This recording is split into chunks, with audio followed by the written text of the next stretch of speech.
Welcome back. Here's where you left off. Spoilers ahead for chapters 33 through 39 of Fourth Wing by Rebecca Yarros.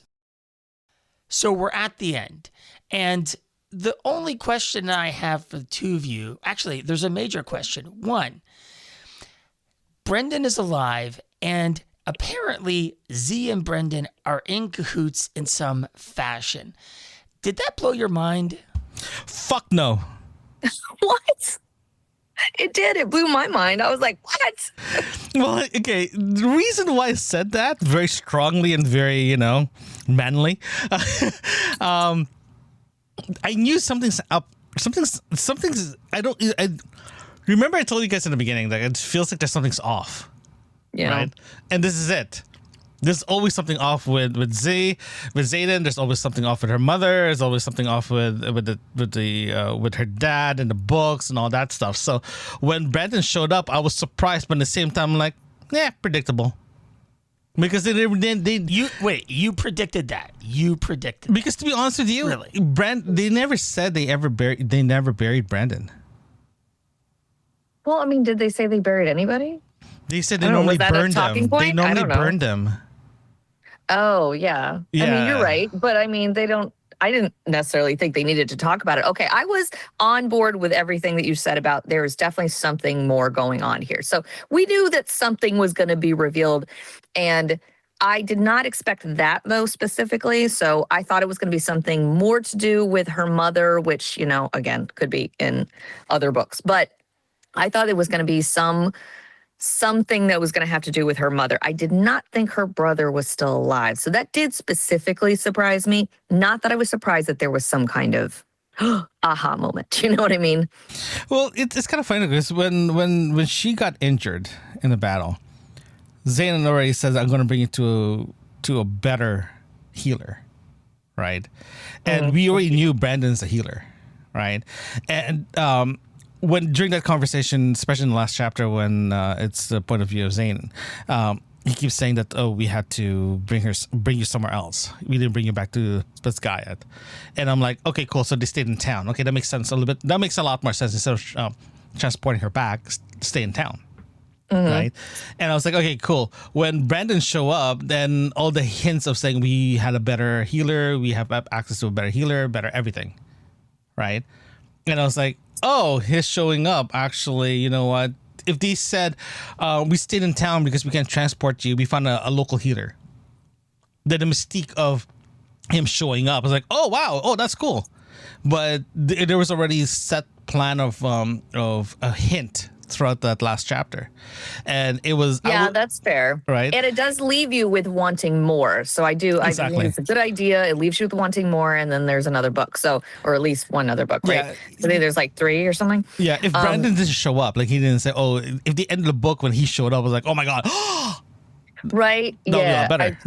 I more want to keep going because of that. So I will. Exactly. Okay. So going back to the beginning of these chapters, I do have to say I really liked the last 5 chapters because that was when sexy time finally happened. And then it like goes into like battle shit. And I was like, I was a little disinterested on parts of it. Yeah, actually, you're right. Yeah, I do have to admit that I did cry when Liam died. So I was I was not expecting myself to cry or have an emotional reaction to this book, but I was like, God damn it, I like Liam. Same.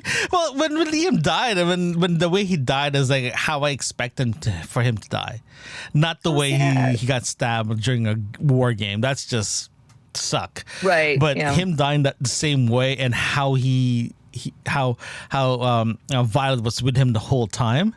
Yeah, that was like to save him.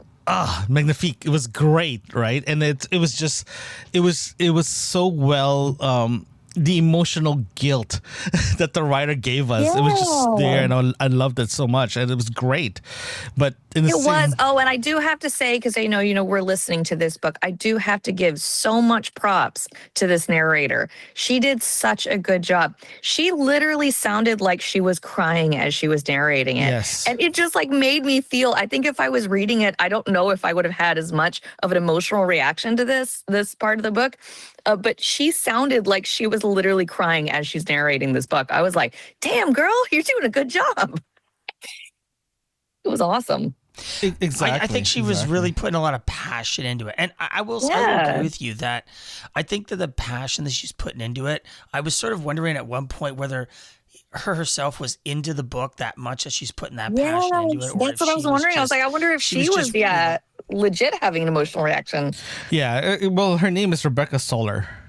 So Soler. I need to look her up. She's good. Yeah, she's good.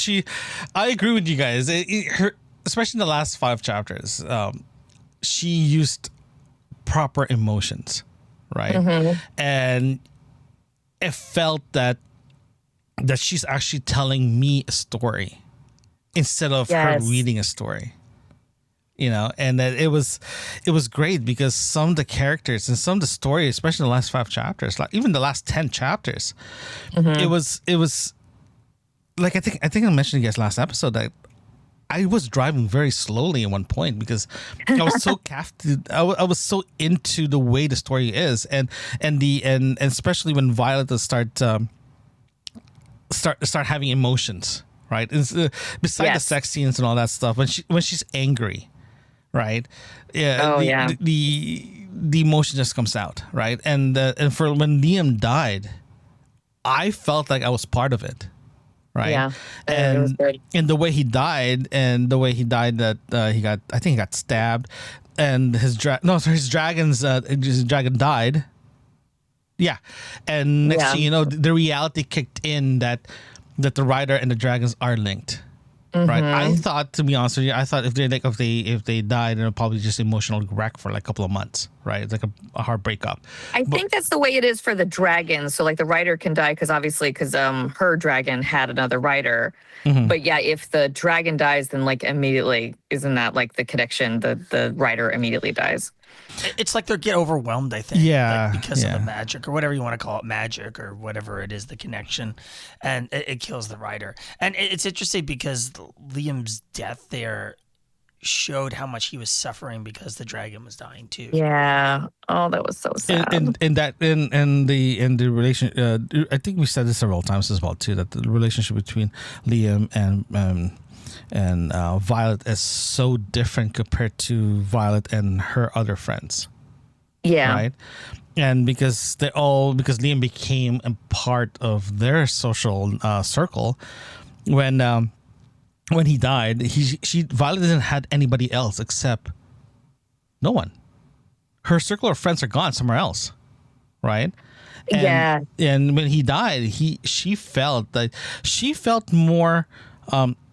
She felt sadder and felt more guilty putting Liam in that situation or herself in that situation rather than, like, to be honest with you, her relationship with Liam versus relationship with Zane is completely different. I prefer the relationship between Liam and Violet because it's so deeper than friendship. I also sadly felt like I knew right away that he was going to die, like when he was starting to have issues, because I'm like, they're not going to have her like save his life again. Like, we've already dealt with this and she's already saved his life or whatever, but I'm like, no, this is it. And right when that like started to happen or whatever, and she like was trying to save him, I'm like, oh, she's not going to succeed this time. Damn it. I started getting upset right at the beginning of that because I knew that he was going to die. Like, they're not going to have her just save his life again. Well, what do you think about Daria and trying to get into the fight? Oh yeah, I'm still so confused about Goldie and what her real place is, and I mean, did they say something about her at the end, or is that just all left off? I forget. At the last part, she's still recovering from the fight. Oh, okay. Right. And this is part I'm a little confused about because by the time the incident, Liam died, and by the time she woke up, by the time the battle ended, by the time she woke up, we're looking at what, 8 days, 5 days in between? Oh, okay. Something I wasn't like sure that. how long it had been either. So that's why that's what they said, that she's still sleeping. And the biggest thing that actually I was surprised is she lost her powers. She lost her link. Oh, is that what they say? Okay, I'm kind of forgetting what was said at the end. She lost her time stop thing. That's her time stopping she lost thing. everything. She lost her her wielding of lightning and time stop. She lost her link. Like, she literally does not have the ability to make magic. Period. That's what they said. That's what they said. That's what Zane said in the last chapter. No, dude. No. It was, I think it was just Goldie lost her power. It was just Goldie, dude. It was just Goldie. I thought he said that he lost her power, her ability to wield lightning as well. Because Goldie was a young dragon, and they say that when the young dragons grow up, they lose that initial power, and that's what happened. That after she used it, she I was lost wrong it. then. Now she's recovering. Yeah, because I thought I read into it that she lost everything. If that's the case, I was like, oh, this is gonna be a lot more interesting. Devastating.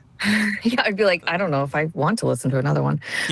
What did you think about her being like betrayed? Okay, so I'm going back to like the beginning of these chapters. Okay.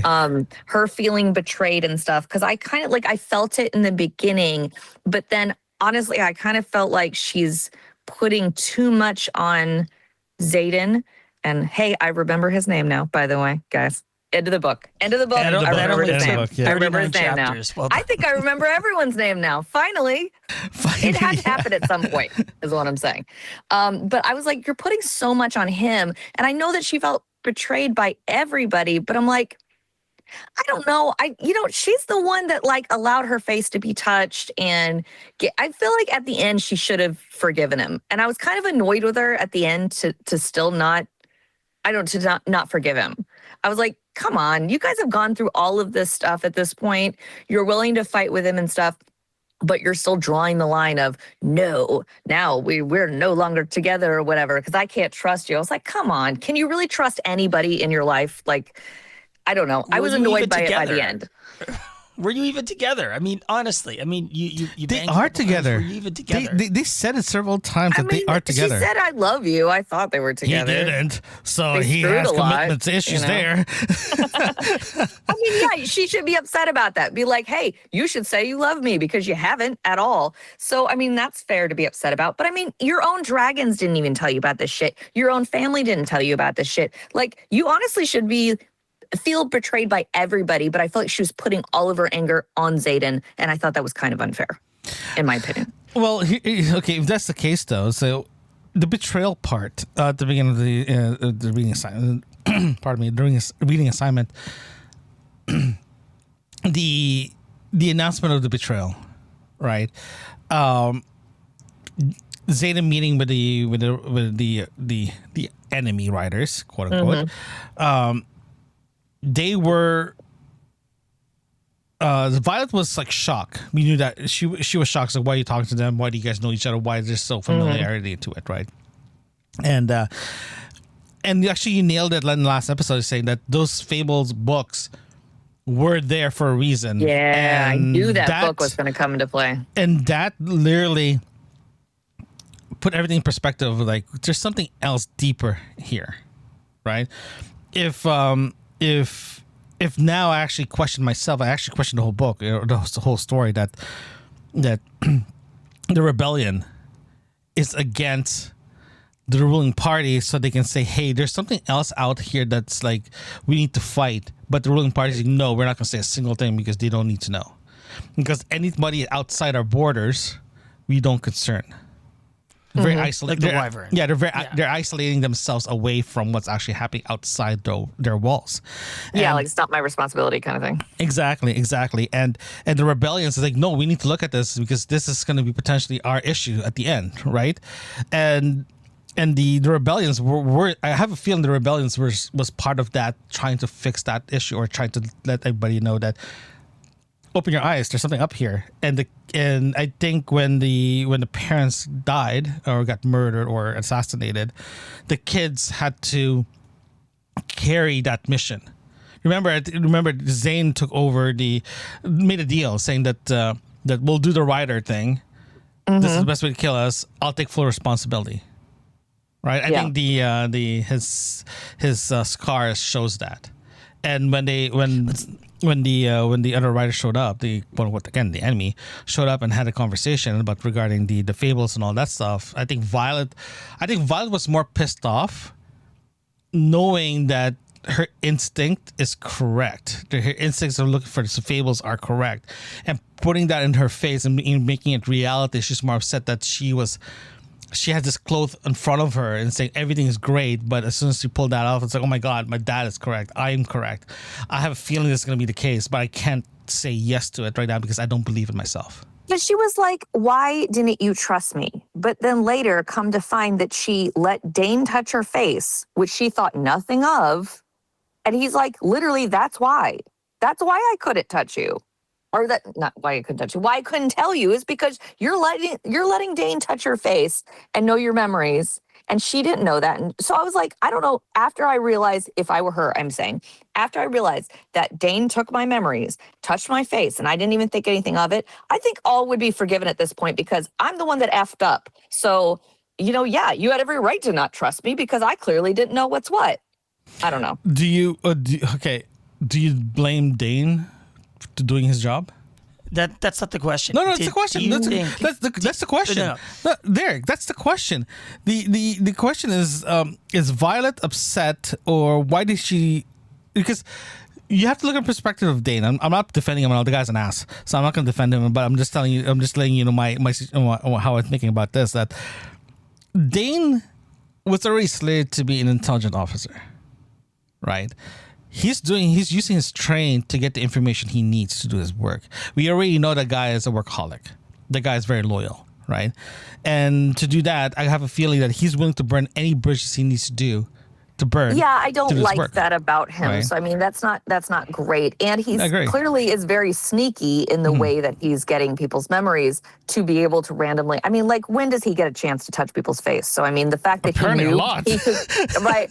He's not going around touching people's faces, but like he knew that he could get away with touching Violet's face. Yeah. But I also was kind of annoyed that I'm like, okay, so he heard her memory or got the memory, but did that instantly mean that Xaden was doing something bad because him and Brody were, I guess, where they weren't supposed to be? I was like, well, that was like a really quick conclusion of like, oh, he's immediately doing something bad, so now he has to die. I was like, okay, I thought that was a little jumping the gun, but I don't know. Maybe I don't fully understand this world. How about this though? Look at this. A different perspective of it. Dane did touch Violet's face. Read her memories. The question is, or just out of curiosity, do you think he told his dad? Yes, I do. And for some reason, the dad said they have to die now. I was like, wow, that's like a quick jump to that. Okay. Instead of like questioning him or something, I don't know, why were you guys over there or something like that? I felt like, okay, now you're sentenced to death. I just thought it was like a very quick turnaround. Maybe they were just trying to find an excuse to put him in that situation anyway. But I would be, if I were Violet, I would be pretty pissed at Dane. I'm sure that's probably going to come up later. But the fact that, I don't know, just in that moment to realize that like you let him touch your face and you clearly didn't know that he was then looking at your memories. I don't know. I think I would have a little bit more forgiveness for everything else at that point, and she doesn't, all the way to the end where she still is like, I don't trust you anymore. I don't know. Did you guys feel like that was kind of harsh, or am I being too judgmental? I think she's not being too harsh because remember, she just woke up, let's say 5 days later. Her friend Liam that protected her for the longest time died in front of her face, right? She saw creatures that was in the fable books is come to reality, like seeing Cinderella for the first time live in front of you, right? And her world is upside down, and she's just using the crutch of like, you betrayed me, you didn't tell me, as a coping mechanism. Right? Yeah, I feel like she's putting all of her feelings on him specifically, when it's like your entire world has been, I mean, everyone in your life has betrayed you. They didn't tell you about any of this stuff. But yeah, she's putting all of that feeling on him. Oh yeah. I think the reason why she's doing that, in my humble opinion, there's a good chance that she's, remember, Zane was there the whole time she was recovering, right? She didn't, according to him, he never left her. Mm-hmm. And as soon as she opened her eyes, she remembers he was there right beside her. Then memories start coming in. I'm like, you betrayed me. You betrayed me. You didn't tell me everything. Now I'm in this position, so I'm blaming you now. Right? But why? Well, here's the thing. Xaden kept the secret for a reason, which was Brendan. And if you look at it from his perspective, was he struggling with holding that secret? Right? Ooh. Because clearly that secret would have been the downfall of 107 other people that the powers that be, we'll just say her mother, is instituting here to ensure whatever the reason is that they killed his father, and clearly his father didn't kill Brendan, and there's some which is probably to do with the wyverns, that, as you mentioned before, the theory that, you know, they're trying to ignore this issue that's happening because the wards don't work. They could break through them. Yeah, and he basically said, I can't trust you. That's what I'm saying. Like, I mean, he said, because I can't trust that this information will not get to Dane because he randomly touches your face, you weirdo. And I'm like, that's what he did. She should have been like, yeah, you're right. Dane randomly touches my face. And she didn't think about that. That's on like the minute that she knew that he got information from her, I would have been like, oh, okay, yeah, no, I understand why you didn't tell me. This all makes sense now. Okay, cool. Because that's how I thought. I was like, yeah, you are at risk. He couldn't tell you. I thought that was very fair, actually. Oh, I agree with you. It's totally 100% fair why he didn't say a single thing to her. Yeah. I have no issues with that. We're talking about, like, I have to keep my secrets. I got to make sure I don't tell you anything. And regarding Derek, you said Brandon thing. You actually said a couple of things that actually made my head start thinking. If because we haven't read the last two books yet, if Zane was purposely trying to shut her down, trying to block everything that she can think of regarding Brandon, it actually answers the question, why is he being a dick the whole time? Mm-hmm. Right? It's a security issue. It's like a big security issue. Yeah. And because that's a huge secret. Yeah. You know? Exactly. At the same time, his feelings to Violet that's a different matter that he has to sort out. But at the same time, he has a secret that he's trying to keep away from everyone else. I think the reason why the parents, everyone else, the elders or the people at B, are afraid of the rebellion kids. The rebellion kids is they're afraid that if they survive, right?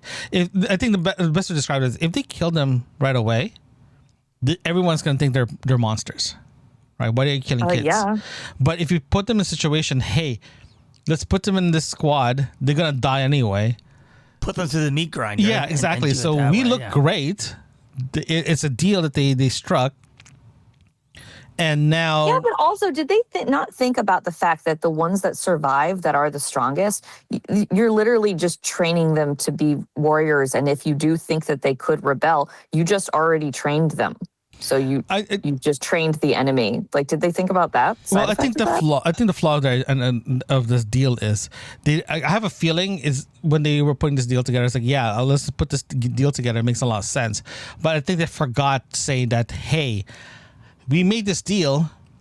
We forgot how strong those guys are. They're willing to survive. They're going to be the strongest of the strong. Yeah, and then when they rebel, that's going to be way harder. Yeah, they said that. They said that several times already. They said it throughout the book that they did not realize the rebellion kids were stronger than they think they can be.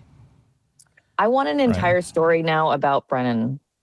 And can you imagine him saying to Xaden, like, if you touch my sister, I'll kill you?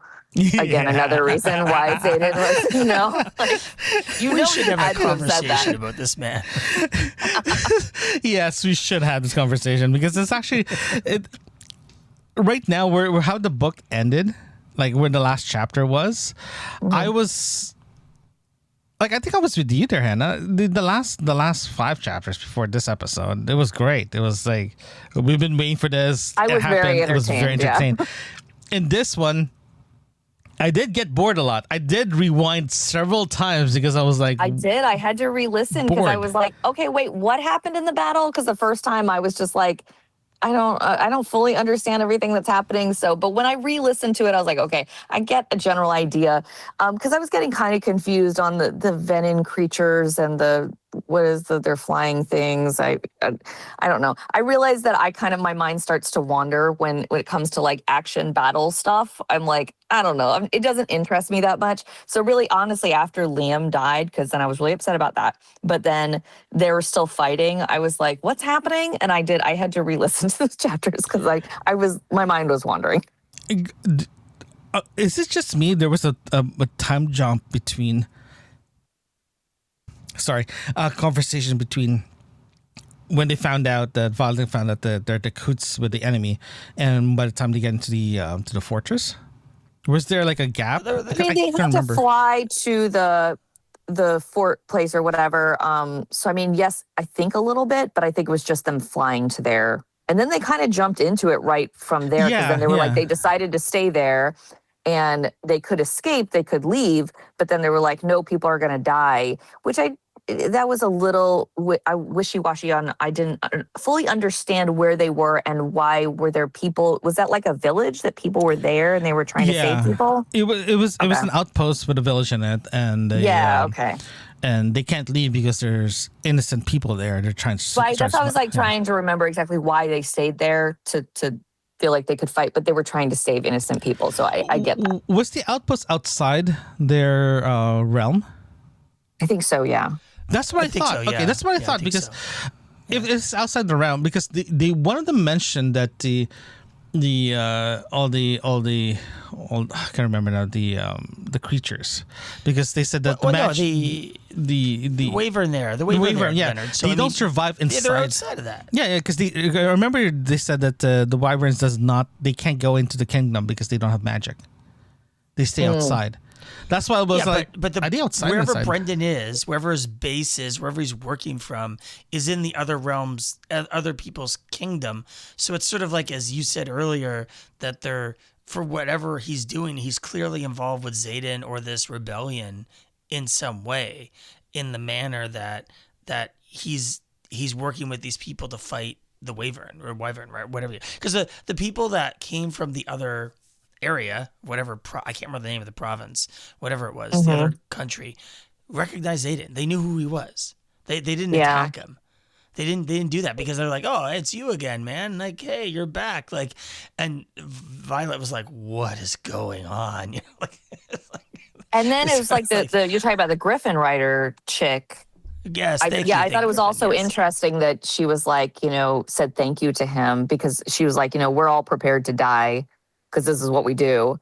And she's like, thank you for keeping us alive as long as you have, to Xaden. Yeah, this is why it was very, for me, this is why I have to ask a question. If this outpost outside the kingdom, right? If it is, that's this whole interaction that they have between the Griffin Riders, the fake imagination creature guys, makes a lot more sense, because I remember again. I keep remembering that they do, the Griffins can attack, but the wyverns can't get into the kingdom because of magic. That's why I keep that line keeps showing up in my head. I remember. I don't remember that specifically, but I'll believe you if that's that's what it is. Sure. If that's the case, then this fight with the wyverns out in this outpost outside the kingdom makes a lot more sense. If the wyverns can attack them inside. The piece of paper was basically giving them a chance to get out, to like get back to one of their, posts or whatever, that they could just leave, but then knowing that they were coming, that they were going to destroy that whole, area or whatever. So either you stay and fight, which shows that you're in a rebellion, or you come back home basically and maybe you'll live. Yeah, that you see, that's that piece of paper that they got as their orders. That tells me that tells the audience that his the best friend, the ex-best friend, helped manage to orchestrate this thing that's happening. Yeah, right? And that's when he was then asking her, when did Dane touch your face, basically. But I have a feeling that this plan has been in the works for the longest time. Remember, Zane is the first one graduating, right? Yeah, but you also got to remember, somehow Xaden stacked the entire squad that flew with him with all relic people. And they sort of, she sort of went through how that happened and so forth and so on. And the only person who wasn't was Vi. So that was interesting because I think he realized the jig was up, that he had to take his people and go, kind of thing, you know. Oh, if that's the case, Derek, you're 100%. I agree with you on that one. Yeah, but wasn't he surprised that the Griffin chick showed up? He was like, "Why are you guys here? You know, this is not the regular time or whatever." I was a little confused by that. That was like, did you know something was going to happen, or was he just surprised? They were just resting. I think weren't they just resting their dragons when the Griffins showed up? Yeah, they were resting their dragons. I think they weren't. I remember they were still far away from the outpost. When they're taking a break, that's when I was like, "What are you doing here? This is not what we are normally agreed upon," you know. So I have the feeling. I also really liked when he was massaging her legs. By the way, I know when he was doing that. I'm like, really wonderful. Can I be next? I know. I was like, oh man, I want him to massage my legs. That sounds fantastic. Right? Ooh, strong thumbs. And she's like, oh, it hurts so good. I was like, yes, I can imagine this. This is great. I love hate you it. right now. I want one too. Okay, another point that I want, like, this was during the fight, but the Venin like said something to her of like, you have so much untapped power. That makes me wonder if that's going to come into play in the next book or other books or whatever, that you know, like that she can get her power from other places, which I guess is what, you know, Venin are, is that they can get their power from the earth or whatever, but then it makes them go crazy. I think that's possibly a storyline that might be later. I don't know. Can she be the next Wyvern Queen? Right? Like, right? What if she figures out how to Wyvern way to like Queen. tap into the power, but then not go crazy? That'd be cool. Exactly. That would be amazing. That would be so. And then she's cool. like the strongest one ever because she knows like how to wield the power, but not turn all like creepy looking like they describe them. She becomes her mother, really but a lot stronger. I think you guys are missing the real important one when she gets all this power and goes back and gets pissed off at her mother. That'd be a good scene. Yeah. It would be such a cool scene if the dragon versus Violet by herself. Let's see who's gonna win this. Oh, that would be interesting. That would be great. What was that? There was another point of the battle portion that then she gets stabbed, right? And that's when she gets poisoned, right? It's That's like correct. That's correct. Yeah. Okay.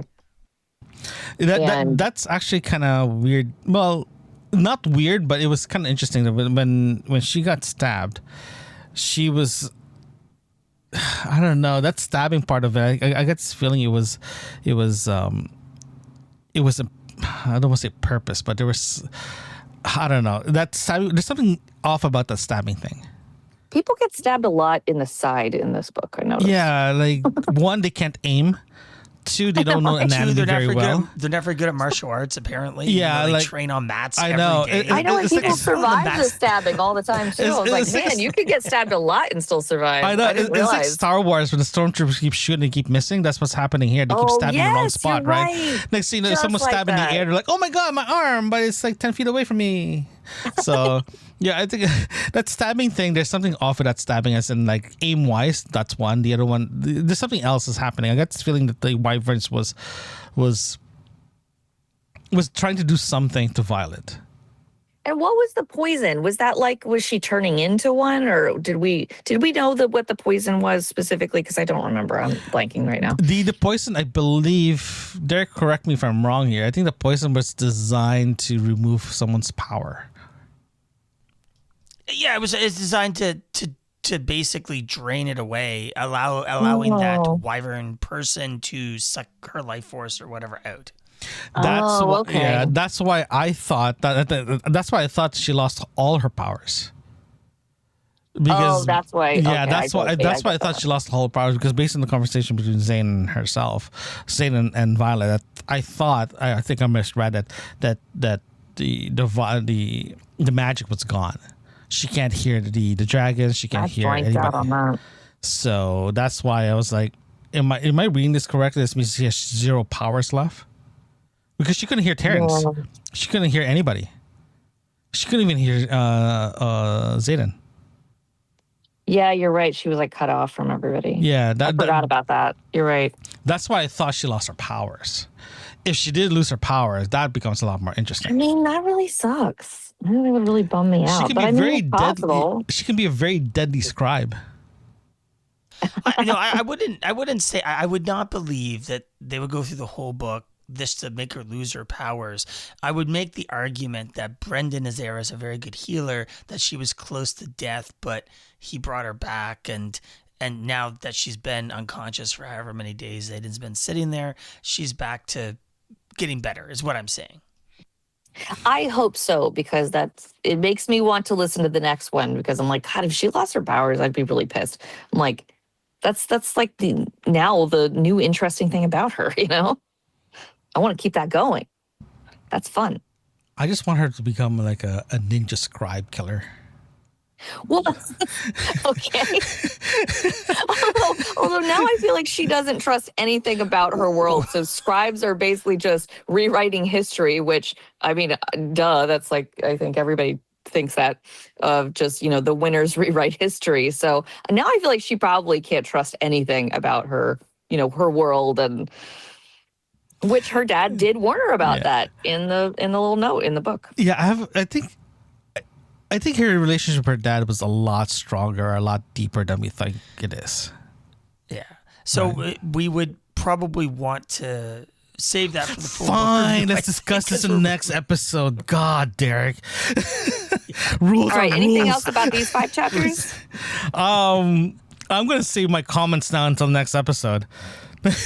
Oh, I did want to say, because I didn't Just start cut it this off, the Okay. beginning of these 5 chapters, where I thought something was actually attacking the school or whatever. Yes, we forgot so to talk then about that. I was like, oh, this is just the war games, whatever. Yeah, it's kind of funny because after the last episode, we were very, very so adamant that it's I a thought massive this was war. like the big showdown, and I was like, it kind of dragged it out a bit. So then when it wasn't that, I was like, wait, what? Yeah, I was like, pissed this off is the too. end of the book. What are we doing here? So I was like, yeah, it took a minute for action, for things to actually start happening, because that it was just the war games. I was then kind of forgetting that we're at the end of the book. I was like, oh, okay, well, this just keeps on going. They're still doing the war games or whatever.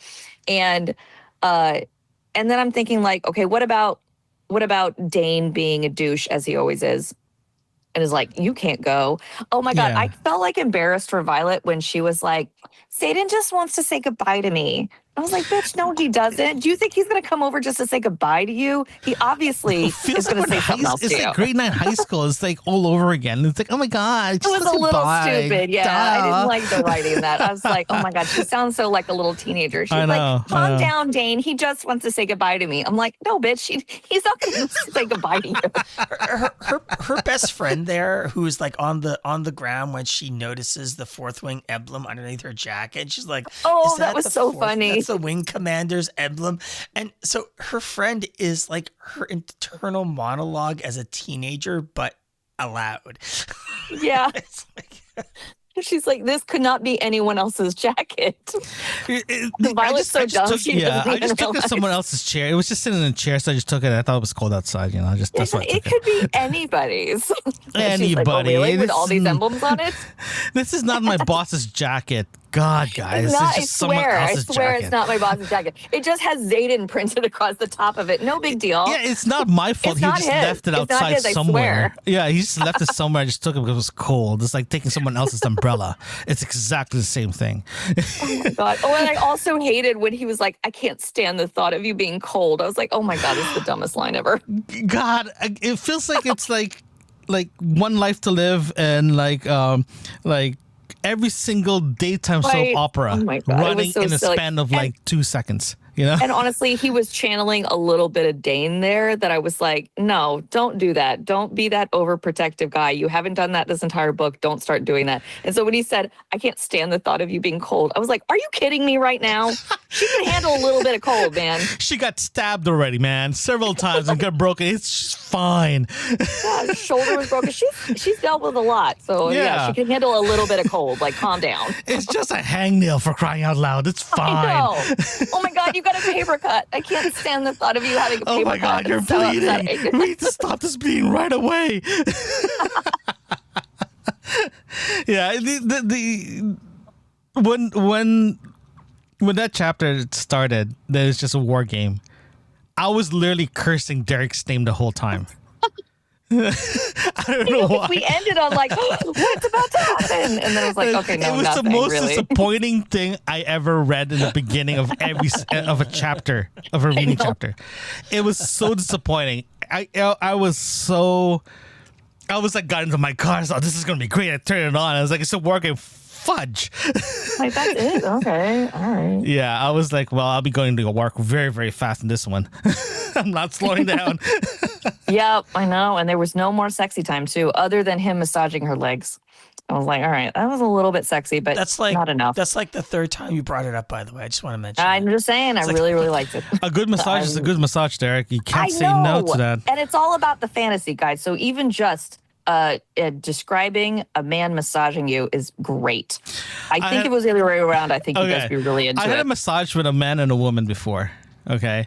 And to be honest with you, I don't care who they are. If they can get that muscle like freaking painful, like deep tissue, I don't care. Right? I do not care. As soon as you press that muscle and it hurts and you feel great after, they did an amazing job. God, I love a good massage. It's so good. Especially the lower back. Like in the bum area. Oh, you get the thumb right in there. Ugh, the muscles. Yeah, it's great. Sorry. Agreed, man. I agree. Join us next time as we review Fourth Wing by Rebecca Yarros. Thank you for joining us today. Don't forget to hit that subscribe button and share a review. We love to hear from you. Send us an email at yourbookmarksinfo@gmail.com. Join us again right here where you left off.